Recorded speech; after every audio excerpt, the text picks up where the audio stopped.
नमस्कार मित्रांनो, मी गौरी पवार आणि तुम्ही पाहता प्रथम न्याय। मित्रांनो, आपण सध्या आझाद मैदानावर आहोत आणि इथे जे आहेत आपल्या सोबत इथे काही लोक जमले आहेत। ते आदिवासी पारधी समाजामधून येतात आणि ह्यांच्या काही मागण्या आहेत। ते मागण्या म्हणजे त्यांना 2 मुलांसाठी जे आहेत न्याय मिळून पाहिजे। आता ते 2 मुलांची नावं आहे राहुल पिंपळे आणि भरत काळे। या दोघांचा जो मर्डर करण्यात आला आहे, आता मर्डरचा मागचा विषय काय आहे, असं पूर्ण काय घटना घडली आहे की हे ज्या इथे 1 महिन्यापासून किमान 1 महिना झाला इकडे बसून त्यांना अजूनपर्यंत हे त्यांच्या लोकांना न्याय मिळाला नाही आहे।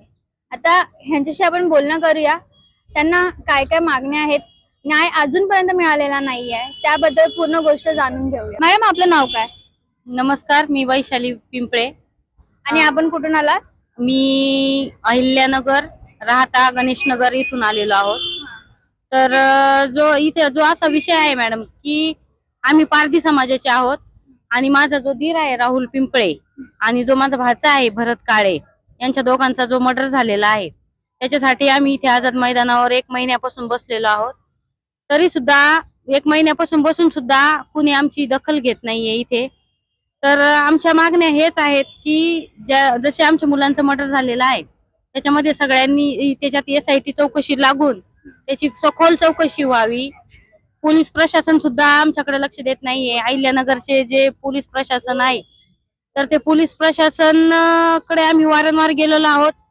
तिथे त्याच्यात जे 7 आरोपी आहेत ते चार्जशीट मध्ये फक्त त्याच्यामध्ये म्हणजे FIR मध्ये 7 आरोपी आहेत, पण ज्यांनी जो तपास केला तर त्या तपासामध्ये फक्त त्यांनी 4च आरोपी दाखवलेले आहेत। जे बाकीचे 3 आरोपी आहेत तर ते पोलिसांनी त्यांची नावं सुद्धा त्या आरोपींचे घेतलेले नाहीत। याच्यात जे आरोपी आहेत तो आहे मयूर देठे, किरण बोर्डे आणि अतुल सदाफळ, या तिघांची नावं पोलिसांनी गाळलेली आहेत। आणि त्यातला मुख्य जो आरोपी आहे तो आहे विजय किशोर वायकर, तो अद्यापही पोलिसांनी त्यांना पकडलेला नाहीये। आणि राहुलचा मर्डर होऊन 5वा महिना लागलेला आहे तरी त्यांना तो आरोपी सापडत नाही आहे। आणि भरतचा मर्डर होऊन 9 महिने झालेले आहेत तरी पोलिसांनी त्याच्यात चार्जशीट सुद्धा बनवलेली नाही आहे। तर आमची हीच मागणी आहे की जसे म्हणजे माझ्या दिराला म्हणजे असे 40 वार करून दिवसा ढवळ्या 7-6:30च्या सुमारास चहा पिण्यासाठी गेलेला असताना त्याला पाठीमागून येऊन 7 ते 8 जणांनी त्याला 40 वार करून जागेवरच त्याचा मर्डर केलेला आहे। आणि माझ्या दिराचा मर्डर करण्याचं कारण असं आहे की जो भरत काळे दिसतोय आपल्याला पाठीमाग, तर हा माझा भाचा आहे आणि माझ्या भाच्याकडे ट्रॅक्टर होता। तर तो ट्रॅक्टर विजय किशोर वायकर हा सांगायचा की तुमचा ट्रॅक्टर आमच्याकडे लावा, हे सगळे वाळू माफिया आहेत। ते म्हणायचे तुमचा ट्रॅक्टर आमच्याकडे वाळूसाठी लावा, आम्ही तुम्हाला सांगेल ती किंमत द्यायला आम्ही तयार आहोत। तुमची जी शेती आहे त्या शेतीमध्ये पण आम्हाला वाळू टाकू द्या। आणि पण आमच्या मुलांनी तसं ऐकलं नाही। आमची मुलं म्हणायचे की आम्हाला या झंझटमध्ये पडायचंच नाहीये, म्हणून आमच्या भरत काळेने काय ऐकलं नाही। तर भरत काळेचा वाद झाला, मग भरत काळेला आपण नगरला जाऊन येऊ, म्हणजे वाद होईल पण एवढा होईल असं माहिती नव्हतं। भरतला म्हणे आपण याला जाऊन येऊ, म्हणजे नगरला जाऊन येऊ आपण। तर नगरला म्हणून भरतला घेऊन गेले। भरतला घेऊन गेल्याच्या नंतर 31 तारखेला भरतचा सकाळीच फोन आलेला, म्हणजे भरतचा नाही आलेला, म्हणजे भरतचा ऍक्सिडेंट झालाय असं सांगितलं। पण ऍक्सिडेंट झाल्याच्या नंतर भरत वारला असं आम्हाला फोनवर कळवलं की भरतच्या ऍक्सिडेंट मध्ये भरतचा मृत्यू झालेला आहे। तर आम्ही तिथे गेल्याच्या नंतर बघितलं तर भरतच्या फक्त डोक्याला लागलेलं होतं आणि गाडी ऍक्सिडेंट जर झालेला होता तर गाडीला पण लागायला पाहिजे होतं, तर गाडीला अजिबात लागलेलं नव्हतं। गाडी सरळ जाऊन शेतात उभी राहिलेली होती। आणि माझा धीर राहुल हा तिथे गेल्याच्या नंतर म्हणजे आम्ही सोबतच गेलेलो होतो, तर आम्ही तिथे बघितल्यावर भरतच्या फक्त डोक्यालाच लागलेलं होतं आणि डोक्याला लागल्यावर असं वाटलं नाही आम्हाला की हा ऍक्सिडेंट आहे। तर कुठे ना कुठे या मर्डरला ऍक्सिडेंटचं रूप देण्यात आलेला आहे। तर तो ऍक्सिडेंट नाहीये असं आम्ही बघितलं। तर आमचा राहुल जो आहे तो राहुरी पोलीस स्टेशनला जाऊन राहुलने फिर्याद नोंदवली। त्याच्यामध्ये तो फिर्यादी झाला। फिर्यादी झाल्याच्या नंतर राहुलने सांगितलं की हा अपघात नसून हा मर्डर आहे, मला याच्यावर चौकशी करायची आहे। तर राहुलने FIR लिहून दिली। त्याच्यामध्ये राहुल FIR दिल्यानंतर तो फिर्यादी झाला। मग तो घरी आल्याच्या नंतर राहुलला वारंवार धमक्या यायला लागल्या की तुझी केस दिलेली आहे, तुझ्याच्यात फिर्याद दिलेली आहे, ती फिर्याद तू मागं घे। तर राहुल म्हणे माझा भाचा होता, मी फिर्याद दिलेली आहे, मला माझ्या भाच्याचं कुणी मर्डर केलेलं आहे, काय केलेलं आहे ते मला बघायचं आहे। पण राहुलला पण ते सांगत होते की जर तू भरतची केस पाठीमागे घेतली नाही तर आम्ही तुझा देखील मर्डर करू। पण राहुलने काही ते ऐकलं नाही, म्हणून राहुलचं 8/11/2024 राहुलचा 6:30 ते 7च्या दरम्यान गणेशनगर कारखाना गेट समोर चाकूनी, कुऱ्हाडीनी, कत्तीनी, म्हणजे आपण पाहू शकतो, मी तुम्हाला त्याचे फोटो पण दाखवणार आहे, असे राहुलचे 40 वार करून आमच्या राहुलला जागेवरच मारून टाकलेला आहे. आणि जे ते मोकाट, ते आरोपी अद्यापही मोकाटच फिरतायत. आरोपींना अजूनही पोलीस, आमचे जे तिथले पोलीस आहेत, बसवराज शिवपूजे DYSP, त्यांच्याकडे तपास आहे. आणि जे ते दशरथ चौधरी PI म्हणून होते, तर दशरथ चौधरींनी आमच्या मुलांचं मर्डर झालेला होता, मर्डर झाल्यामध्ये FIR व्यवस्थित लिहून घ्यायला पाहिजे होता. FIR व्यवस्थित लिहून घेऊन सुद्धा त्यांनी ते 3 आरोपी गाळलेले आहेत. मॅडम, तिकडच्या पोलिसांना तुम्ही FIR केले, त्यांनी अजून याच्यावरती काहीच ऍक्शन घेतलेली नाही आहे. ते जे पोलीस आहेत ते पैसे खाऊन शांत बसलेले आहेत. आम्ही गेल्यावर वारंवार आम्ही जाऊन त्यांची भेट घेतोय, त्यांना सांगतोय की सर, आरोपी गावात येतोय, गावातून आरोपी जातोय, तरी सुद्धा पोलीस प्रशासन अजिबात लक्ष देत नाही आहे.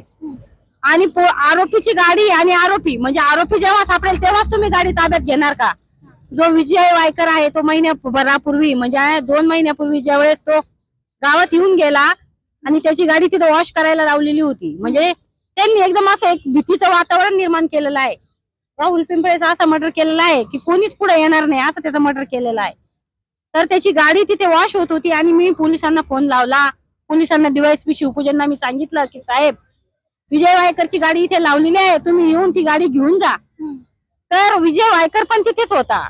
तर पोलीस जर तिथे पटकन आले असते तर तो आरोपी तिथे त्यांनी पकडला असता. आणि ती गाडी जरी आरोपी तिथून पळालेला होता तर तो गाडी तर त्यांनी ताब्यात घ्यायला पाहिजे होती. मॅडम, तर पोलिसांचा अजिबात पोलीस त्याच्यात इंटरफेअरच करत नाही. पोलीस आले गेले, आम्हाला फक्त आश्वासनच देत आलेले आहे. त्याच्यासाठी मी इथे येऊन, आझाद मैदानात येऊन मला 1 महिना पूर्ण झालेला आहे.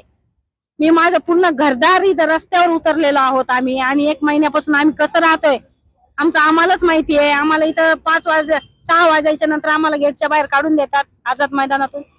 आम्हाला CST बस स्थानक, रेल्वे स्टेशनला जाऊन झोपावं लागतं. रात्रीचे गावगुल, म्हणजे रात्रीचे चोर असतात, हे असतात, पिशव्यांची राखण करावी, रात्रभर आम्हाला झोप येत नाही.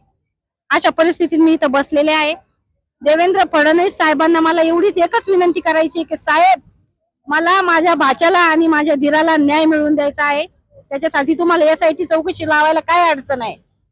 1 महिन्यापासून मी इथं बसलेली आहे, तर तुम्ही SIT चौकशी लावायला पाहिजे. आपल्या परिवारामध्ये एक जवान मुलगी पण आहे. जवान मुलगी सुद्धा घेऊन आम्ही 1 महिन्यापासून इथं बसलेला आहे, तरी सुद्धा सरकारला जाग येत नाहीये.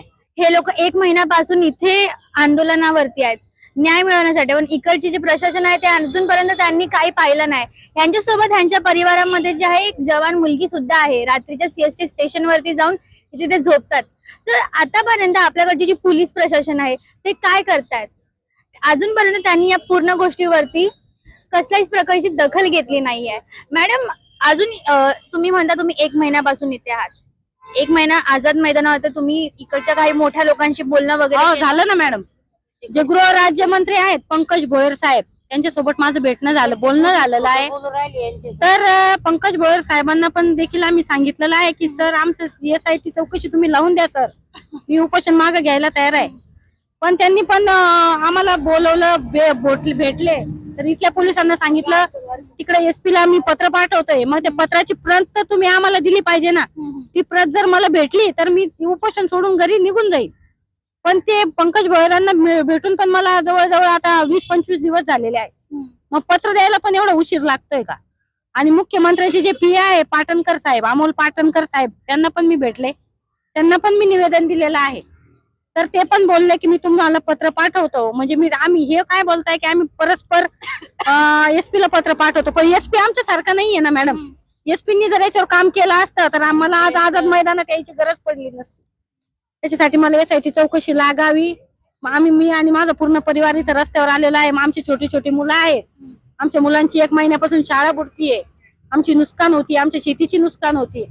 माणसं तर आमची मरूनच गेलेले आहेत, पण मेल्यानंतर सुद्धा त्यांना न्याय मिळत नाही आहे. त्याच्यासाठी आम्ही रस्त्यावर बसलेलो आहोत आणि आम्हाला SIT चौकशीचं पत्र दिल्याशिवाय आम्ही आझाद मैदान सोडणार नाही. मॅडम, आपलं काय नाव आहे? लता अनिल काळे. आपण पण शिर्डीवरून आलात? आम्ही सगळे शिर्डीहून आलो. राहुल पिंपळे हा माझा भाऊ आहे छोटा, आणि भरत काळे हा बहिणीचा मुलगा आहे, त्याच्यासाठी आम्ही आझाद मैदानावर बसलेलो आहोत. जसं की तुम्ही म्हटलं 1 महिन्यापासून तुम्ही इथे आहात, पोलीस प्रशासन अजूनपर्यंत याच्यावरती कसल्या प्रकारची दखल नाही घेत आहे. नाही घेतली. अजूनपर्यंत तुमच्या माणसांना जे आहे न्याय मिळाला नाही आहे.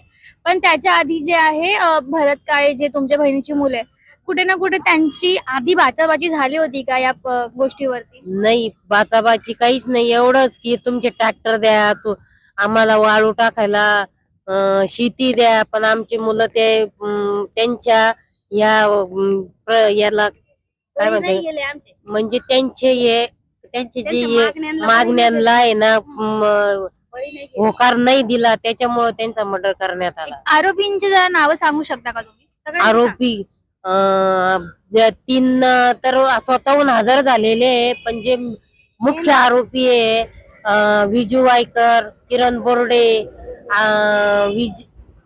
मयूर डेठे, अजून अतुल सदाफळ, हे सगळे फरार. पोलिसांनी ज्यावेळेस घटना झाली त्यावेळेस सगळे आरोपी तिथंच होते. कोणी गाड्या भरून पळत होतं, कोणी काय करीत होतं. आम्ही त्यांना सांगत होतो हे आहे, पण पोलिसांनी कशावर आमच्या बोलण्याकडे लक्षच दिलं नाही. आम्हाला त्या पोलिसांचा तपास नकोच आहे. आम्हाला नगरचे पोलिसांचा तपास लागतच नाही. त्याच्यासाठीच आम्हाला SIT चौकशी लावावी, त्याच्यासाठी आम्ही CID चौकशी लागावी, दुसऱ्या पोलिसांकडे आमची चौकशी जावी. याच्यासाठीच आम्ही इथं आझाद मैदानावर 1 महिन्यापासून बसलेलो आहोत. जर आमच्या श्रीरामपूरच्या आणि नगरच्या पोलिसांनी जर आम्हाला न्याय दिला असता तर आज आम्हाला आझाद मैदानात येऊन 1 महिन्यापासून जवान लेकरू घेऊन बसायची गरज पडली नसती. SIT चौकशी जर लागायलाच पाहिजे. आमच्या मुलांचं जे मर्डर झालेलं आहे त्याच्यामध्ये SIT चौकशी लागायलाच पाहिजे. आणि आम्हाला त्यांच्याकडून आम्हाला कोणतीच अपेक्षा नाही, कारण की त्यांनी आम्हाला अपेक्षा ठेवायसारखं त्यांनी काही कामच केलेलं नाही आहे. त्यांना एक आरोपी सुद्धा अजून सापडत नाही आहे. तर आम्हाला श्रीरामपूरच्या आणि नगरचे जे पोलीस आहेत त्यांच्याकडे आम्हाला आमचा तपासच द्यायचा नाही आहे. आम्हाला SIT चौकशीच लावायची आहे की हा मर्डर कशामुळे झाला, याच्यात आणखीन कोण कोण निघतंय. संतोष देशमुखचा मर्डर झालाय, पूर्ण गाव पेटून उठलेला आहे, तसं आमचे पण माणसंच होते ना. मग का आम्ही पारधी आहोत म्हणून आमची दखल घेत नाही आहे का? हेच मला देवेंद्र फडणवीस साहेबांना पण सांगायचं आहे की सर, आम्ही पण माणूस आहोत, आम्ही पण शिकलेलो आहोत. माझा जो धीर आहे त्याचं TY 14वी शिक्षण झालेलं आहे, इंग्लिश मिडियमचा तो विद्यार्थी होता.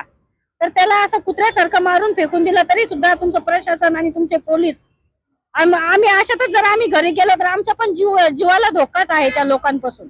त्याच्यासाठी आम्हाला CID चौकशी लावावी, आमच्या मुलांना न्याय मिळावा, याच्यासाठी आम्ही रस्त्यावर बसलेलो आहोत मॅडम. जसे की मित्रांनो आपण पाहिलं, या पारधी समाजातले आदिवासी लोक यांची फक्त एवढीच मागणी आहे की यांच्या ज्या 2 मुलांचं मर्डर झालं आहे त्यांच्या मर्डरच्या गुन्हेगारांना जे आहे फाशीची सजा देण्यात यावी. आणि इतकंच नव्हे तर जे गुन्हेगार आहेत त्यांच्यापैकी 3 गुन्हेगार जे आहेत त्यांना अटक तर करण्यात आले आहेत, पण बाकीचे गुन्हेगार जे आहेत ते पळून गेले आहेत. अजूनपर्यंत जे आहे ते बाकीचे गुन्हेगार ते अजूनपर्यंत पोलिसच्या हातात आले नाही. आणि पोलीस प्रशासन सुद्धा ह्याच्यावरती कसल्याच प्रकारचं जे आहे दखल घेत नाही आहेत. पोलीस प्रशासन जे आहेत अजूनपर्यंत इकडे त्या 1 महिन्यापासून आले आहेत आणि तरी सुद्धा इकडचे प्रशासन यांच्यावर काही कसल्या प्रकारची गोष्टीवरती दखल नाही घेत आहे. तर अशासारख्या लोकांनी जावं कुठे, कोणाशी बोलावं कुठे? ज्यांना जे न्याय म्हणून हवं आहे ते अजून त्यांना न्याय मिळाला नाहीये. तर हे सगळं कोण पाहणार? अशाच नवनवीन खबऱ्या पाहण्यासाठी पाहत राहा प्रथम न्याय. मी गौरी पवार, कॅमेरा पर्सन प्रियंका वनिया सोबत.